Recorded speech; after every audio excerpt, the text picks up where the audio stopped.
claro que estoy dispuesto a entregarlo, no solamente después de 5 años, yo he dicho que incluso antes. ¿Está usted de acuerdo en hacer una pequeña enmienda en la Constitución bolivariana para permitir la reelección indefinida? Basta con el medio de comunicación que tiene el Estado hoy. El Estado tiene el canal 8 venezolana de televisión. No habrá nueva concesión para ese canal golpista de televisión que se llamó Radio Caracas Televisión.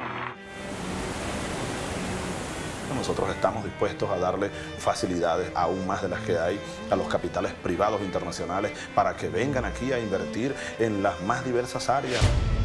Bancos privados, que no estaría mal, ¿verdad? Pasarlo para la patria, para el pueblo. No sería nada malo. My generation was born in a vibrant democracy, and we took it for granted. We assumed freedom was as permanent as the air we breathed. By the time we recognized how fragile our institutions had become, a man who had once led a military coup to overthrow democracy was elected president. Many thought charisma could substitute the rule of law. From 1991 onward, the regime dismantled our democracy.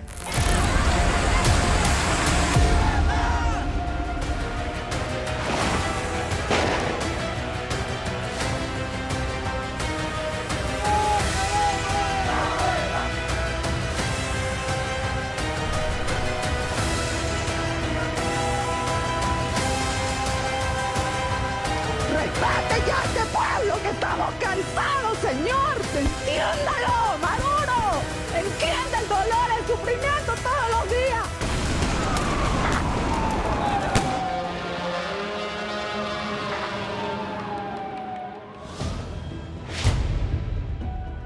Un 23 de enero de 1958, Venezuela abría sus puertas a una incipiente democracia con el derrocamiento del dictador Marcos Pérez Jiménez. Al parecer, Dios le había concedido al país la gracia de la libertad, además de recursos naturales casi limitados. En la década de los 70, en la Venezuela saudita, el petróleo llegó a máximos históricos. El país se sostenía de una economía monoproductora que alcanzaba para todo y pasó de albergar a una generación que luchó por la libertad, arriesgándolo todo, a una generación que lo tuvo todo. Pronto se instauró un bipartidismo nauseabundo y cómplice. Un viernes negro desató una crisis derivada de una economía insostenible de corrupción y compadrazgos. Atrás había quedado la democracia del progreso, de la movilidad social. Pasamos al estancamiento, y del estancamiento a la pobreza de una población que se acostumbró a extender la mano para recibir las dádivas de los hipócritas de las élites en el poder. Y luego surgió el resentimiento de una población abandonada a su suerte, marginada y despreciada. Ese resentimiento lo capitalizó Hugo Chávez Frías, un líder en el que el pueblo vio reflejados sus más fervientes deseos. Un Mesías, un hombre que emanaba del pueblo, que hablaba como el pueblo, que conocía las necesidades de esa población que había sido olvidada por la clase política. Su verbo encantador apagaba las conciencias de aquellos que solo podían odiar a los culpables de todas sus desgracias. La clase política corrupta, la oligarquía conservadora, los neoliberales, los escuálidos, los burgueses, los empresarios, los tecnócratas, incluso hasta España por habernos conquistado y habernos robado todo lo que era nuestro. Cualquiera era el enemigo del pueblo sabio, víctima de años de complicidad abyecta. Y es así como un por ahora marcó el destino de un país que prefirió un líder populista con sangre de dictador que a una democracia imperfecta. Prefirió caer en la trampa de la víctima, del odio, del resentimiento, y prefirió creer que sus desgracias eran culpa de los ricos, de los otros, de los tecnócratas, de la clase política, de los intelectuales, de los empresarios. Lo que nunca imaginaron los venezolanos es que todo era una gran mentira. El motor de aquel líder a quien amaban e incluso a veces hasta idolatraban no era el amor por su país, ni el amor por el pueblo. Era la ambición desmedida de poder y el resentimiento de alguien que nunca había logrado nada. Su ingreso a la escuela militar estuvo marcado por la ilusión de convertirse en beisbolista profesional, una aspiración que lo llevó a ver a la academia militar como una vía para ese objetivo, pero que nunca llegó a concretarse. No destacó ni en el béisbol ni en la formación castrense, donde tampoco construyó una carrera sobresaliente ni acumuló méritos que lo distinguieran. Chávez fue alimentando su resentimiento, un resentimiento además avivado por el discurso de polarización, incendiario y revolucionario del que siempre fue su más admirado líder, Fidel Castro.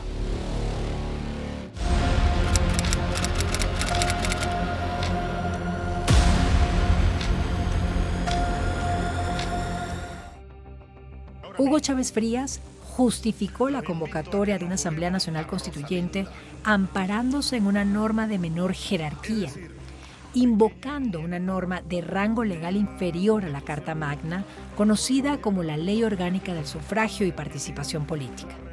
Además, la Constitución de 1961, vigente para ese entonces, no contemplaba ese mecanismo. El artículo 181 de la Ley Orgánica del Sufragio y Participación Política, al que recurrió el entonces presidente de Venezuela, Hugo Chávez Frías, únicamente regulaba mecanismos de participación dentro del marco constitucional vigente. No otorgaba facultades para alterar la estructura del Estado ni para convocar un poder constituyente originario. A pesar de ello, Chávez interpretó extensivamente este artículo para sostener que podía llamarse un proceso constituyente, aun cuando la Constitución de 1961 no contemplaba esa figura ni autorizaba al presidente a iniciar ese proceso. Con esta maniobra jurídica, el Ejecutivo invocó un poder constituyente originario y convocó a la elección de una Asamblea Nacional Constituyente con el objetivo de desplazar al Congreso bicameral existente, electo democráticamente en 1998, donde su partido no había obtenido mayoría calificada y que representaba contrapeso real a su autoridad. Crear un nuevo poder legislativo unicameral bajo las reglas diseñadas por la propia constituyente y de esta manera asegurar una mayoría absoluta, reconfigurar el sistema institucional y gobernar por decreto sin bloqueos parlamentarios. Chávez utilizó una ley de rango inferior a la Constitución para forzar un proceso constituyente no previsto en el ordenamiento jurídico, disolver al Congreso legítimamente electo y sustituirlo por un órgano con mayoría chavista que le permitiera concentrar el poder político. En 1999 se impulsa un proceso espurio basado en una ley que es menor a la Carta Magna, y aún así Chávez decide impulsarlo y dice esto es legal y así lo vamos a hacer. No logra tener la mayoría calificada en el Congreso para impulsar ciertas reformas. El único camino pacífico para salir de esta tragedia social, económica y política, la cual nos trajeron 40 años de falsa democracia, no hay otro camino que el camino de la Asamblea Constituyente, una nueva Constitución. A veces no nos recordamos de cuántas voces de políticos se alzaron en ese momento para decir esto es espurio. La Constitución no contempla un proceso de esta naturaleza, ¿no? No hay un artículo que lo respalde y sin embargo no te puedes tú respaldar en una ley inferior a la Carta Magna para impulsar un proceso de esa envergadura. Tu mamá en ese momento era una mujer quizá de 31 o 32 años, se dedicaba a la empresa privada, a una siderúrgica familiar, es ingeniero industrial, que no se involucra en ese momento mucho en política. ¿Qué te cuenta de ese momento? Más que mi mamá, era también en mi casa en general, sobre todo mi abuelo, que siempre fue un referente muy, muy presente e importante para ella y para el resto de la familia. Estábamos muy preocupados por lo que representaba Chávez y los pasos pequeños pero muy decisivos que tomaba, que ponían, como lo acabas muy bien de describir, en peligro nuestras instituciones. Era un hombre con mucha carisma, que entraba con un discurso muy populista en un momento en el país que era difícil, y eso lo tenemos que reconocer. Había mucha gente, mucho descontento, personas que no se sentían favorecidas por la bonanza petrolera de las décadas anteriores, y él entró con mucha fuerza y mucha confianza, muy decidido. Hubo varios, sobre todo en el sector privado, que digamos, lo impulsaron. No tanto que lo impulsaron, sin duda tuvo mucho apoyo porque sentían que lo podían controlar, ¿no? Que minimizaban el ingenio de Chávez. Lo subestimaron. Lo subestimaron. Sentían que, bueno, esto es un hombre que era militar, fue revolucionario contra Carlos Andrés Pérez. En el golpe del 92, Correcto. El 4 de febrero. Y sentían que podía ser como una marioneta que podían controlar. En mi casa, yo sí sentía, yo era joven, tendría en las elecciones como 9 años, menos de 10. Y yo sentía el ambiente que era bastante de preocupación. Y mi mamá, es verdad, ella estaba en el sector privado, ella... Su sueño, estudió ingeniería, su sueño era seguir los pasos de mi abuelo en Civenza, que era la empresa que él lideraba y además era una fuente de orgullo y donde empleaban a miles de venezolanos. Ella empieza a sentirse como un poco, tenía un conflicto interno, porque nosotros siempre en la casa crecimos con un ejemplo muy, muy grande, muy fuerte de responsabilidad por el país. Siempre había sido al lado del sector privado, de generar empleo, de generar riqueza en cuanto a progreso, ¿sabes? A través del trabajo honesto, pero ella empieza a sentir que no puede quedarse con los brazos cruzados, que ella sentía que veía al país poco a poco entrar en un gobierno cada vez más autoritario y más peligroso, y no podía seguir esperando y quejándose de los políticos que no hacían suficiente. Pero además ella, antes de toda esta situación, ella crea una institución, bueno, Atenea, una organización. Sí, Atenea. Fundación, espectacular, ¿no? Sí. Es una fundación que ayuda a niños en situación de... Correcto. Vulnerable, ¿no? Sí. ¿En qué año fue eso? ¿Tú recuerdas? No sé. Eso, es buena pregunta. ¿Cuándo se fundó Atenea? Ella estaba... Yo creo que fue en los principios de los 90. O sea, porque ella estaba jovencita. Mis 2 hermanos, sí. Súper joven, habrá tenido antes de cumplir 30 años, acercándose a los 30. Y ella siente como esa injusticia y una reacción muy fuerte antes ver a niños que estaban, porque Atenea, su enfoque eran niños que estaban básicamente en la calle y que estaban en centros penitenciarios juveniles en condiciones terribles, pero bárbaras, o sea, de muy poca higiene, comida, salud. Y ella, en una de sus visitas a estos centros penitenciarios, siente como una reacción, un impulso a decir, yo no puedo ignorar lo que acabo de ver. Entonces, es curioso porque hay un hito coherente luego cuando ella crea Súmate, que es el sentido de un rechazo a la injusticia. Es lo que yo diría que es como el hito que ha sido súper consistente a lo largo de su vida, al principio en el sector privado, cuando crea Atenea junto a mi abuela, y luego cuando saca Súmate, ¿no? Que sentía que tenía que proteger el proceso electoral para que los venezolanos pudiéramos demandar o hacer expresar nuestra voluntad.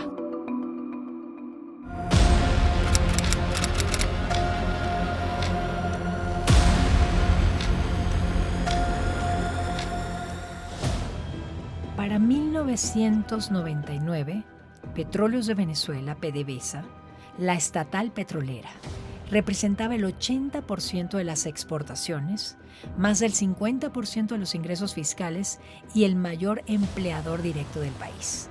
La que llegó a ser la segunda empresa petrolera del mundo en 1994 y a formar parte de las 5 grandes en 1999 junto a Chevron, ExxonMobil, Saudi Aramco y BP, eran el gran objetivo de Hugo Chávez Frías.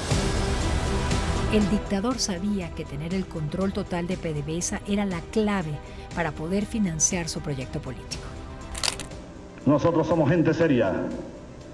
El gobierno que yo empiezo a dirigir hoy es un gobierno serio que respetará los acuerdos que se firmen y las inversiones internacionales que vengan aquí de cualquier parte del mundo, especialmente dirigidas al sector productivo, que genera empleo, valor agregado a la producción, tecnología propia para impulsar el desarrollo del país.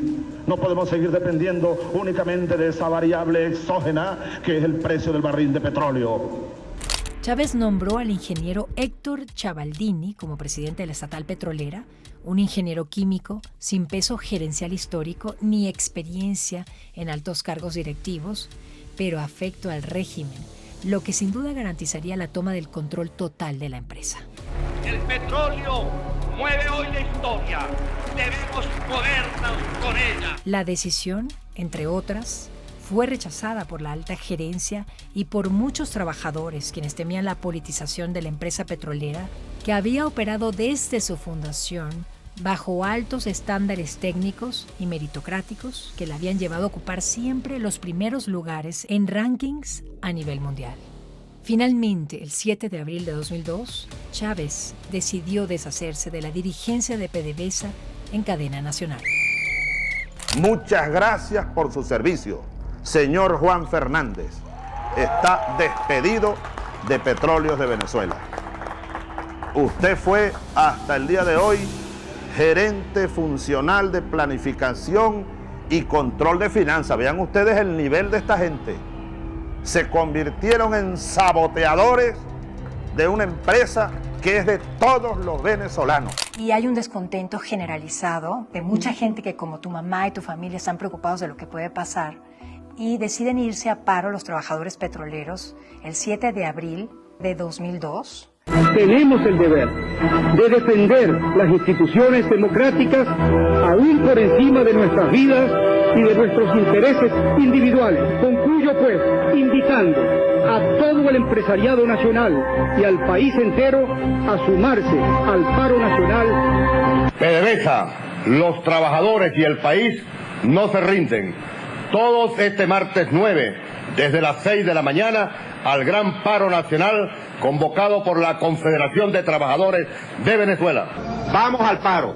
Todos los establecimientos educativos permaneceremos cerrados.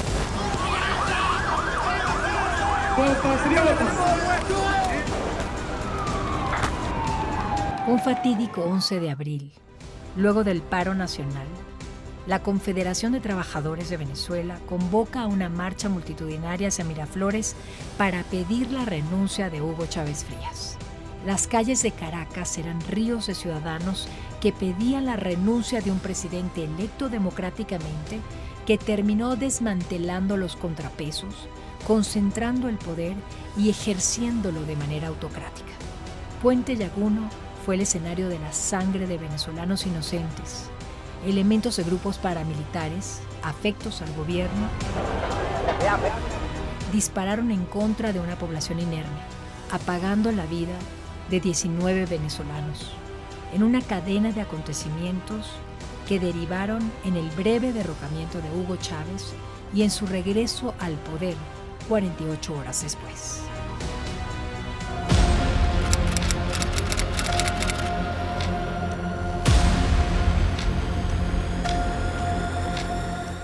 Y es en ese momento que tu mamá decide buscar la manera de impulsar un proceso de revocatorio y para eso inicia Súmate.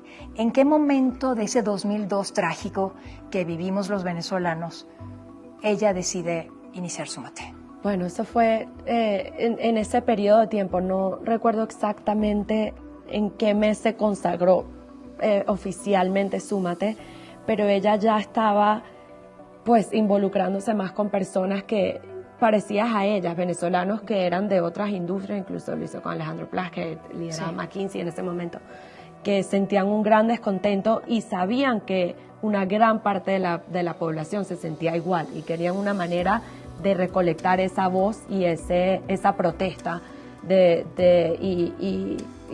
fue esa famosa recolección de firmas que al final terminó siendo una lista para persecución, una lista de Tascón y que ahí estuvo, bueno, ahí empezó la prohibición de salida de mi mamá desde el 2003, imagínate.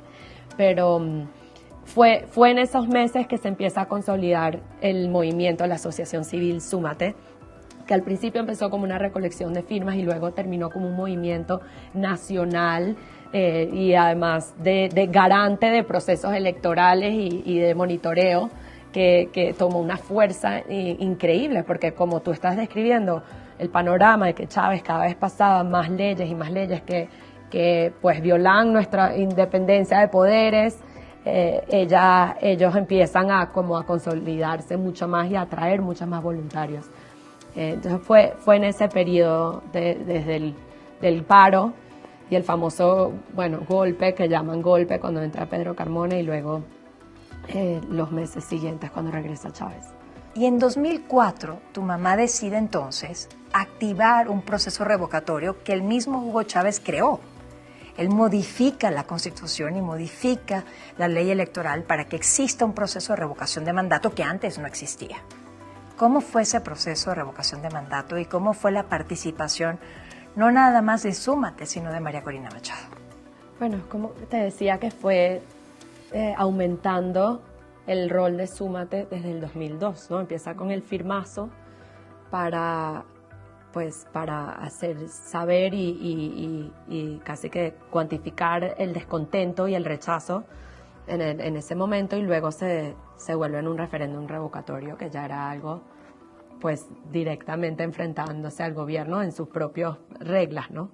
Y en ese momento te puedo hablar lo que fue en el lado personal de María Corina, fue que se empieza a volver, digamos, el enemigo, como un enemigo de Estado para Hugo Chávez.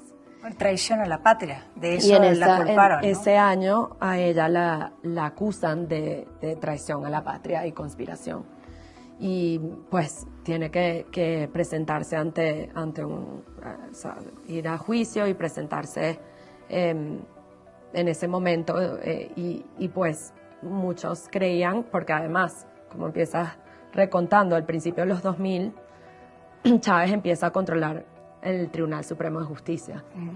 Ya no hay una independencia de poder ejecutivo, judicial y legislativo. Ya él empieza totalmente a violar esa independencia entre poderes, y él tiene básicamente controlado a los fiscales. Exacto. Bueno, de hecho, él antes de 2004, él amplía el número de ministros en la Suprema Corte para tener entonces el liderazgo completo del Poder Judicial. Correcto, y si mal no recuerdo, además se puedan elegir en la Asamblea Nacional con una mayoría minoritaria, es decir, y ellos tenían en ese momento la mayoría, iban a ser jueces totalmente alineados a su política y hasta muy comprometidos con el PSUV y Hugo Chávez. Entonces ese era el Estado de Derecho cuando a mi mamá la acusan de traidora. ¿Y cómo sortea ella esta situación? Porque sabemos que el máximo poder en un país sería el Poder Judicial, digamos, la máxima instancia a la que un ciudadano puede acudir para que no se vulneren tus derechos cuando el Estado está violándolos flagrantemente, es el Poder Judicial. Sí. ¿Qué hizo?